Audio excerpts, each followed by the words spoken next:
जैसे कि आपको पता है मौसम दिन प्रतिदिन बदलता जा रहा है और दिन में गर्मी रात में ठंडी।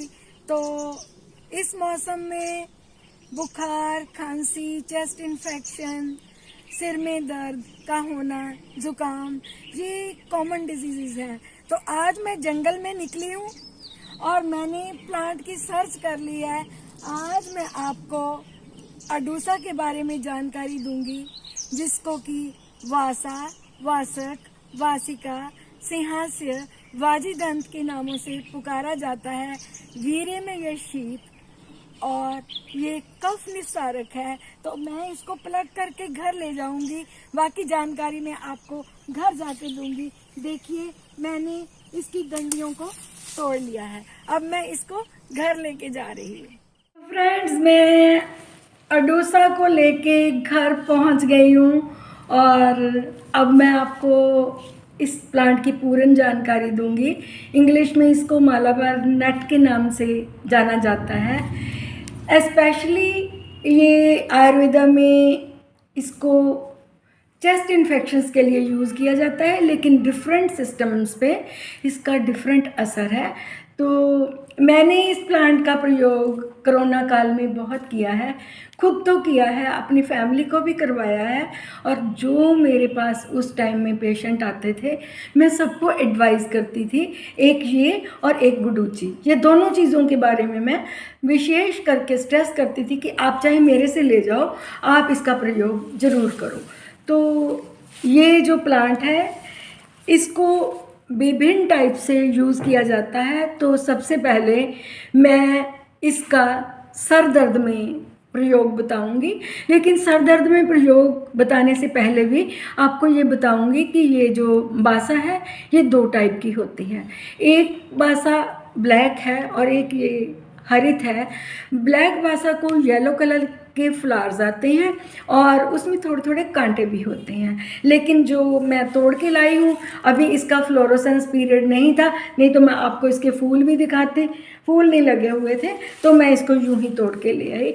तो ये दोनों तरह की बासा में से वैसे विशेष तौर पे जिसको काला बासा कहा जाता है वो औषधीय गुणों से ज़्यादा भरपूर होती है।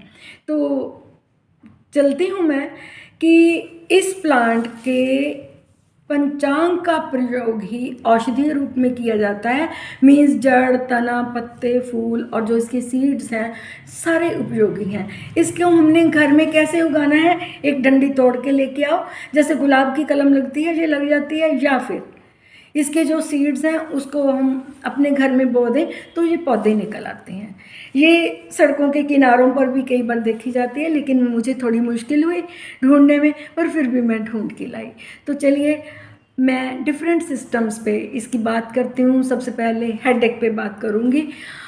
आजकल बच्चे कंप्यूटर का ज़्यादा प्रयोग करते हैं, तनाव हो जाता है और सिर में दर्द हो जाती है। तो इसके पुष्पों को छाया में सुखाएं, उसका पाउडर बनाएं और उसको गुड़ के साथ मिक्स करके ये आप खाएं तो सर दर्द में बहुत सा लाभ होता है। जिन लड़के या लड़कियों के मुंह पे मुहांसे आ जाते हैं, इसकी रूट को घिस के मुहांसों पर लगाया जाए तो मुहांसे बिल्कुल ठीक हो जाते हैं। अब मैं चलती हूँ अपनी ओरल कैविटी में। मुंह में अगर किसी के छाले हैं तो इसके पत्तों का जो है पानी उबाल के कुल्ले कर सकते हैं, या एज इट इज़ इसकी पत्तियाँ आप चबाएं और उसका रस चाहे अंदर ले जाएं, क्योंकि ये तासीर में ठंडी है, कोई घबराने वाली बात नहीं, तो ठीक हो जाते हैं। और अगर किसी को टॉन्सिलाइटिस हो गया है, फेरेंजाइटिस हो गया है, लेरिंजाइटिस हो गया है, तो आप ऐसा क्वाथ बनाएं। ये मैंने 2-3 पत्ते डाल के ये मैंने इसका काढ़ा बनाया है। इसके गार्गल्स करने से बहुत फ़ायदा होता है। अगर किसी को ज़ुकाम है तो एक पत्ती अडूसा की जैसे चाय बनाते हैं, जैसे तुलसी डालते हैं, बॉयल कीजिए, वो चाय पीजिए, आपको बहुत फ़ायदा होगा। वायरल इन्फेक्शन में आप इसका काढ़ा भी ले सकते हैं और इसको इसकी पत्तियों को छाया में सुखा के अगर इसका पाउडर बना हुआ है तो उसको भी आप शहद में मिक्स करके यूज़ कर सकते हैं। अब चलती हूँ मैं स्पेशली अपने रेस्पिरेटरी ट्रैक्ट पे।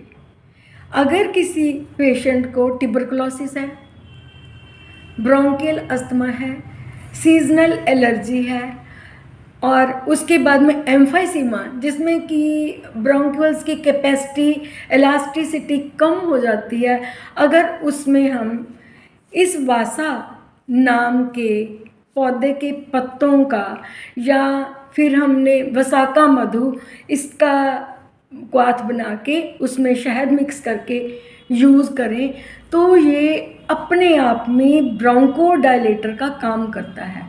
जिन जिन को भी अस्थमा है काइंडली यूज़ करके देखना, फिर मुझे आप बताना कि आपको कितना फ़ायदा हुआ है।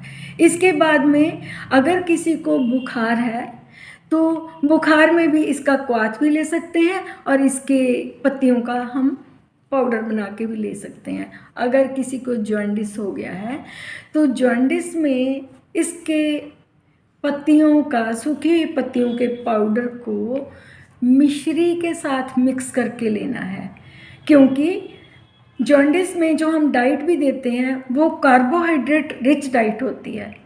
कार्बोहाइड्रेट रिच होते हैं, प्रोटीन्स उससे कम होते हैं और फैट तो लीस्ट होते हैं।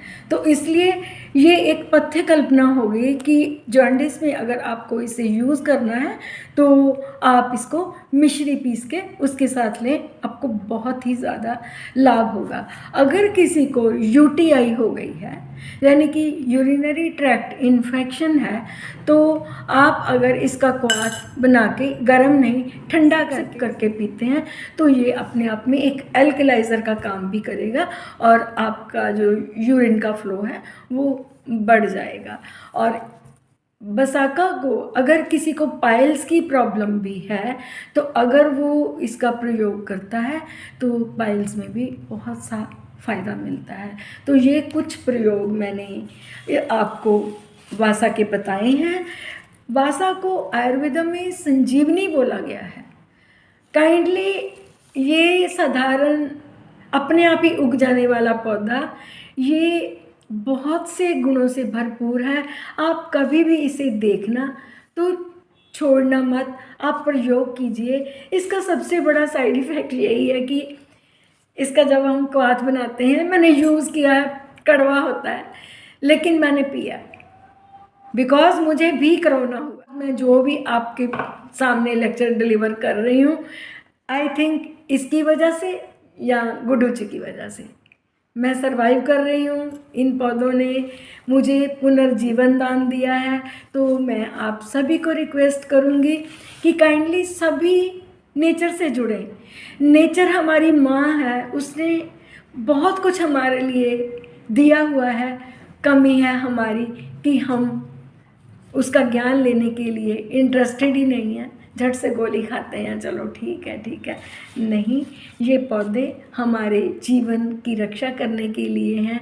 तो आज के लिए इतना ही। मैं उम्मीद करती हूँ कि मेरे द्वारा ये दी गई जानकारी आपको अच्छी लगी होगी। काइंडली नेचर से जुड़ें और हमेशा स्वस्थ रहें। Thank you for watching my video.